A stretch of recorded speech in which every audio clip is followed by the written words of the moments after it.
చలికాలంలో చర్మ సంబంధిత సమస్యలు చాలా కామన్. ఈ సీజన్లో వచ్చే అనేక చర్మ సమస్యలలో కాళ్ళ పగుళ్ళు కూడా ఒకటి. శీతాకాలంలో వీచే చల్లని గాలుల కారణంగా మన చర్మం డ్రై అవ్వడంతో కాళ్ళలో పగుళ్ళు సులభంగా ఏర్పడతాయి. పైగా ఈ సీజన్ కాళ్ళ మధ్య అక్కడక్కడ ఇన్ఫెక్షన్స్ కూడా వస్తూ ఉంటాయి. వీటన్నిటికీ చక్కటి పరిష్కారం మనం ఇంటి నుంచే చేసుకోవచ్చు. మరి అదేమిటో తెలుసుకుందాం పదండి. శీతాకాలంలో నేల మీద దుమ్ము అంత సులభంగా పోదు. ఈ కారణం చేత కాళ్ళు త్వరగా పగిలిపోతాయి. అందుకే మనం బయటకు వెళ్లేటప్పుడు పాదాలు బాగా కవర్ చేసే విధంగా షూస్ ధరించడం ఉత్తమం.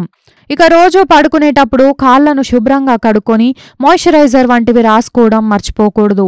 ఇలా చేయడం వల్ల కాళ్లలో సహజంగా తేమ శాతం మెయింటైన్ అవ్వడమే కాకుండా కాళ్ళు మృదువుగా ఉంటాయి. మాయిశ్చరైజర్ వద్దు అనుకున్న వాళ్ళు రోజు పడుకునే ముందు కాళ్లను కాస్త గోరువెచ్చటి కొబ్బరి నూనెతో మర్దన చేసుకోవచ్చు. అలాగే వారానికి 2 సార్లు గోరువెచ్చని నీటిలో కాస్త బేకింగ్ సోడా, 1 చెంచా షాంపూ, అర చెంచా నిమ్మరసం కలిపి పాదాలను కాసేపు నానబెట్టాలి. ఇలా చేయడం వల్ల పాదాల దగ్గర చర్మంపై మృత కణాలు తొలగిపోవడంతో పాటు ఫంగల్ ఇన్ఫెక్షన్స్ దూరమవుతాయి. పాదాలు మరీ తెలుసుబారినట్టుగా ఉంటే కాస్త పెరుగుతో మర్దన చేసి గోరువెచ్చటి నీటితో శుభ్రం చేసుకోవాలి. ఇలా చేయడం వల్ల చర్మం కాంతివంతంగా మారడంతో పాటు మృదువుగా తయారవుతుంది. ఇంట్లోని శనగపిండిని చర్మ సంరక్షణకు ఉపయోగిస్తాం. అయితే కొద్దిగా శనగపిండిని పసుపుతో కలిపి పెరుగు, నిమ్మరసం వేసి మెత్తని పేస్ట్ లాగా తయారు చేసుకుని పాదాలకు మాస్క్ లాగా అప్లై చేయాలి.